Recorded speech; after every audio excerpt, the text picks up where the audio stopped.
हाँ, इस वीडियो में हम male external genital organs testis part 3 के बारे में आपके साथ चर्चा करना चाहेंगे। जैसा कि आप जानते हैं कि मेल एक्सटर्नल जेनाइटल ऑर्गन्स में ये टेस्टिस पर 2 वीडियो इसके पहले आ चुकी है, टेस्टिस पार्ट 1 और टेस्टिस पार्ट 2। तो उसमें बहुत सारी जानकारियां हमने आपके साथ साझा कर लिया है और वीडियो फर्स्ट में पार्ट 1 में इसके बहुत अच्छी तरीके से फिगर्स वगैरह भी आपको दे दिए गए हैं, वो वेल लेवल्ड डायग्राम है। तो ये जब आप पढ़ेंगे तो इसके साथ वीडियो उनके फिगर को भी आप साथ में रख करके पढ़ेंगे तो सारी बातें क्लियर होती चली जाएंगी। तो इसमें हमें जो चर्चा करनी है वो है टेस्टिस का स्ट्रक्चर और टेस्टिस का क्लिनिकल एनाटॉमी। तो आज के ये 2 मुख्य टॉपिक हैं। तो स्ट्रक्चर की बात हम पहले करेंगे कि इसकी बनावट कैसी है, इसमें कैसे कैसे क्या होता है।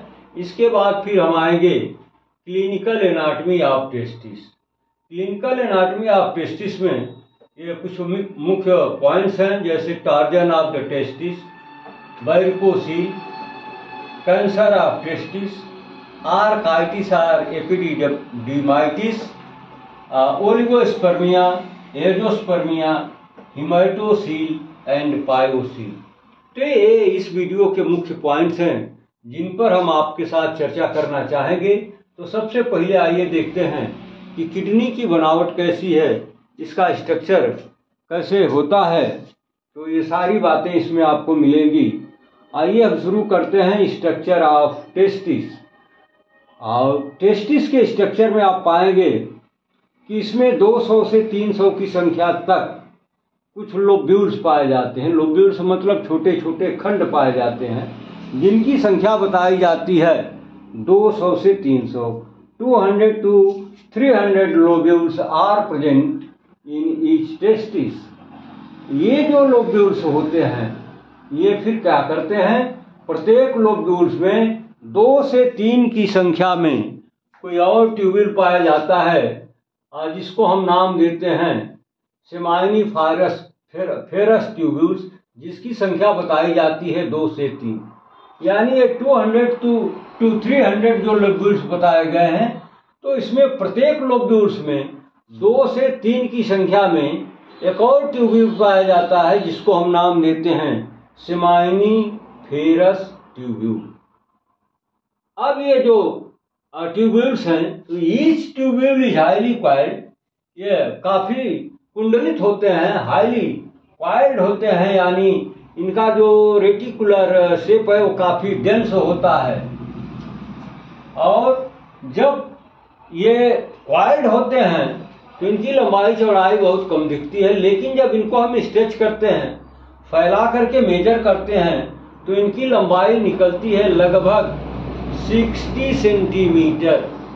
सोच लीजिए कितना होती है, 60 सेंटीमीटर।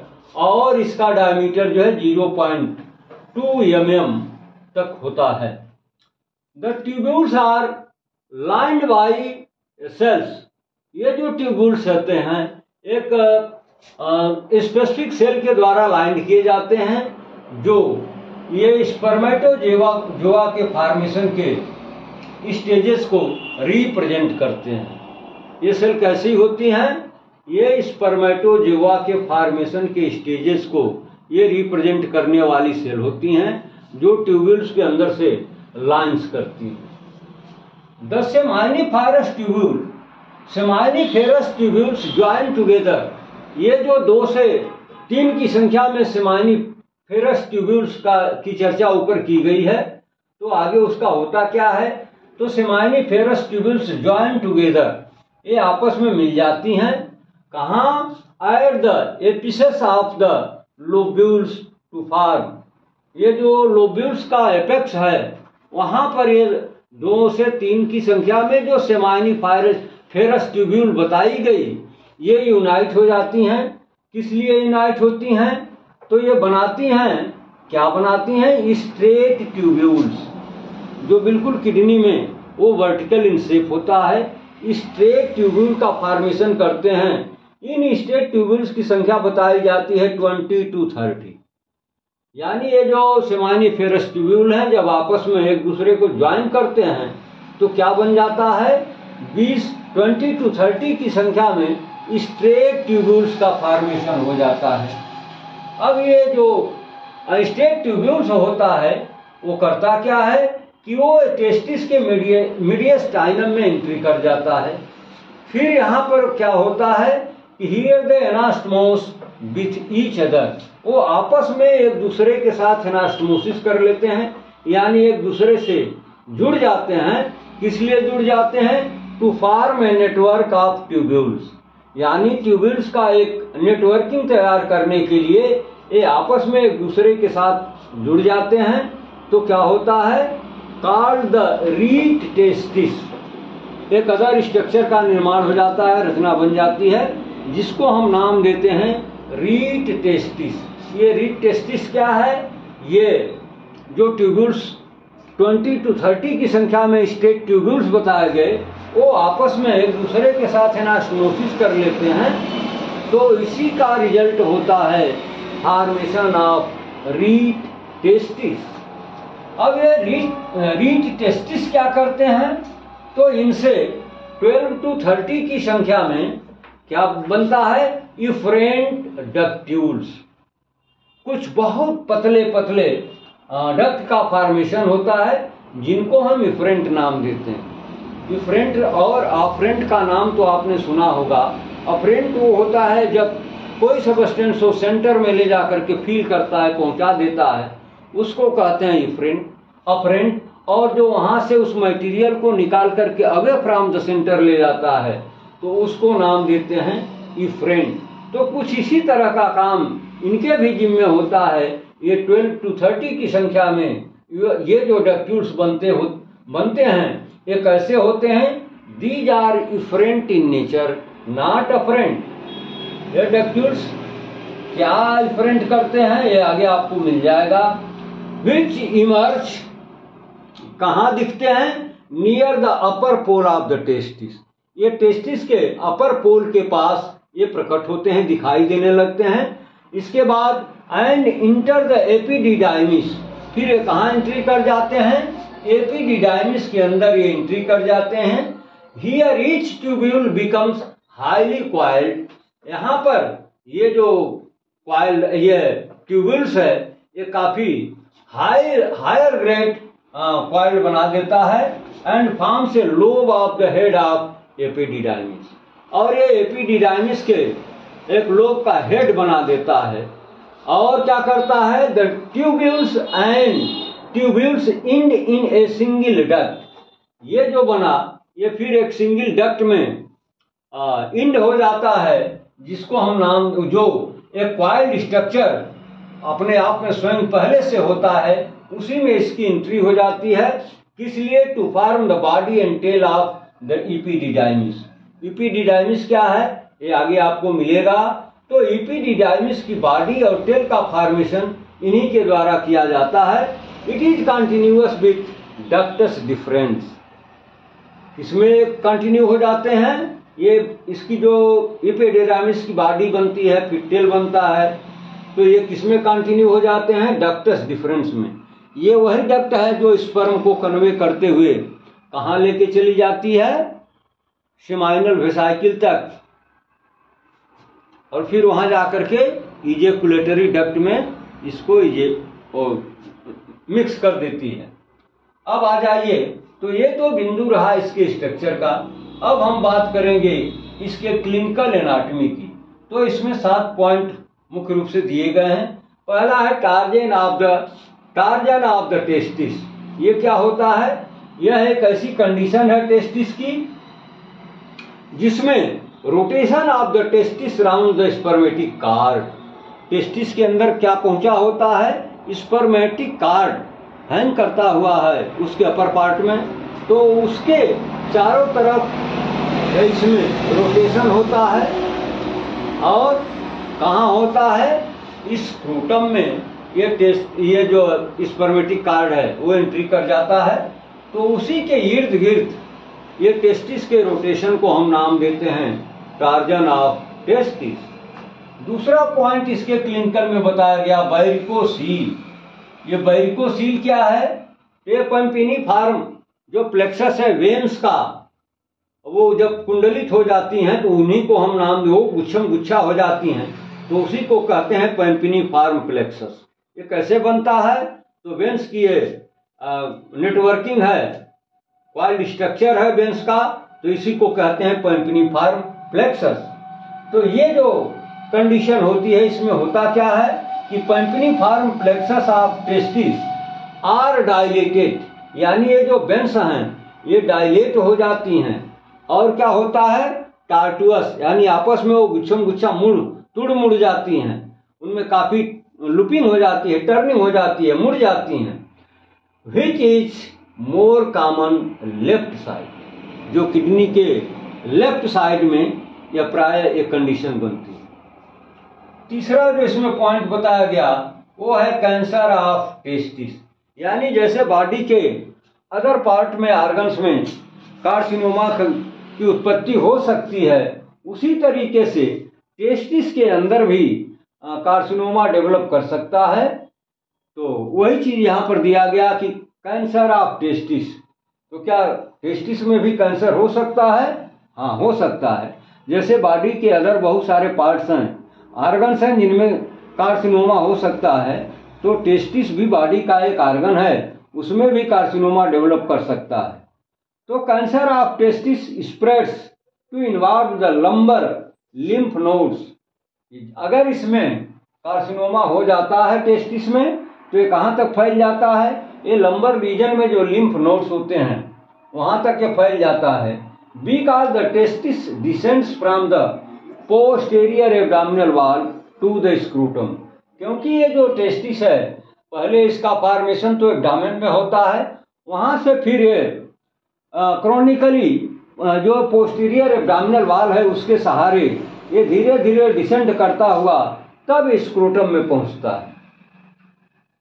चौथा पॉइंट इसमें जो बताया गया वो है आर्काइटिस और इपेडिडमाइटिस। आर्काइटिस का मतलब होता है इन्फ्लेमेशन इन द टेस्टिस, और इपेडिडाइमेटाइमाइटिस का मतलब होता है एपिडिडाइमिस में इन्फ्लेमेशन का हो जाना। तो इन्फ्लेमेशन ऑफ टेस्टिस और epididymis resulting in they are swollen or acutely painful। जब इसमें आर्काइटिस की प्रॉब्लम हो जाती है, यानी टेस्टिस में इन्फ्लेमेशन हो जाता है या फिर इपेडिडाइमिस में इन्फ्लेमेशन हो जाता है, तो कंडीशन कैसी हो जाती है? वहां पर स्वेलिंग हो जाती है और वहां पर एक्यूट पेन की कंडीशन बन जाती है, यानी पेन होने लगता है। आर्काइटिस का कारण क्या दिया गया है? It may be complication of mumps. जी हाँ, मम्स के कॉम्प्लिकेशन में आर्काइटिस की प्रॉब्लम बहुत कॉमन मानी जाती है। और इतना ही नहीं, ये मम्स का जो इन्फेक्शन है ये पैंक्रियाज में पहुंच करके एक्यूट पैंक्रियाटाइटिस की प्रॉब्लम भी पैदा कर देता है, और ये मेल में टेस्टिस तक भी जा सकता है, जिसकी वजह से आर्काइटिस की प्रॉब्लम हो सकती है।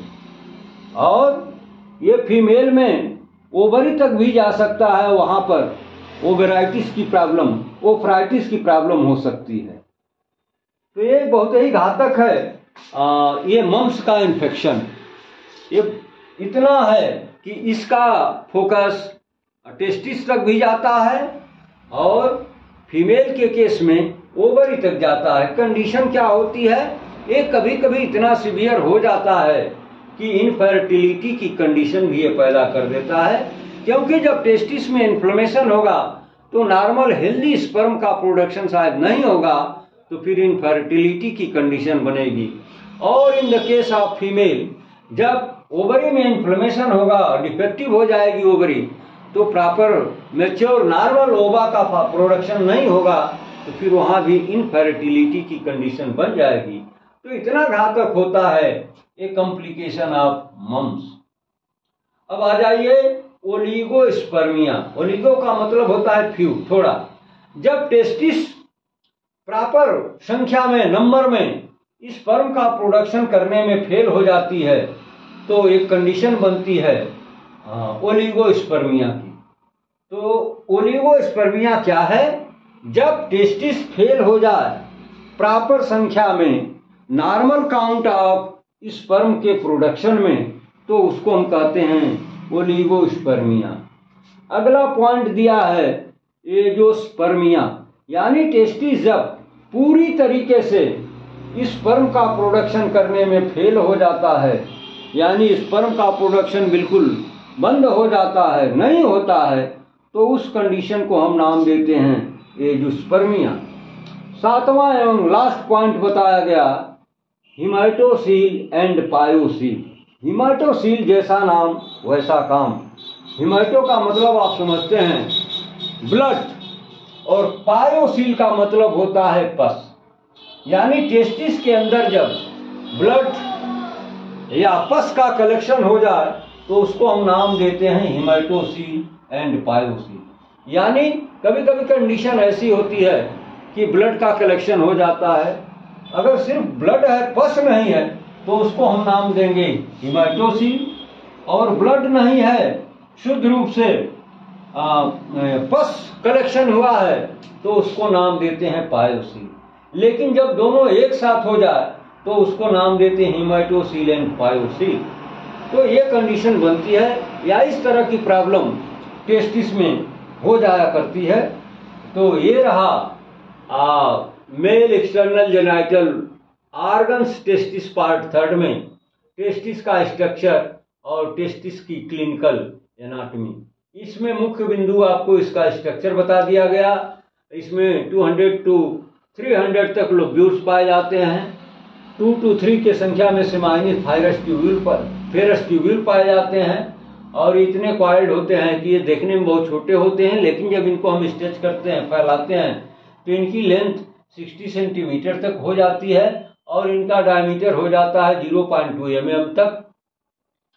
फिर ये मिलकर के क्या बना देते हैं 20 to 30 की संख्या में स्ट्रेट लोब्यूल्स, और ये स्ट्रेट लोब्यूल्स क्या करते हैं 12 to 30 इफरेंट डक्ट्यूल्स का निर्माण करते हैं, जो आगे चल करके कंटिन्यू हो जाता है कैसे, डक्टस डिफरेंस के रूप में। अब क्लिनिकल एनाटॉमी के जो मुख्य बिंदु हैं, टार्जन ऑफ टेस्टिस, यानी स्क्रोटम के अंदर टेस्टिस का स्पर्मेटिक कार्ड के चारों तरफ मूवमेंट करना, इसको कहते हैं टार्जन ऑफ द टेस्टिस।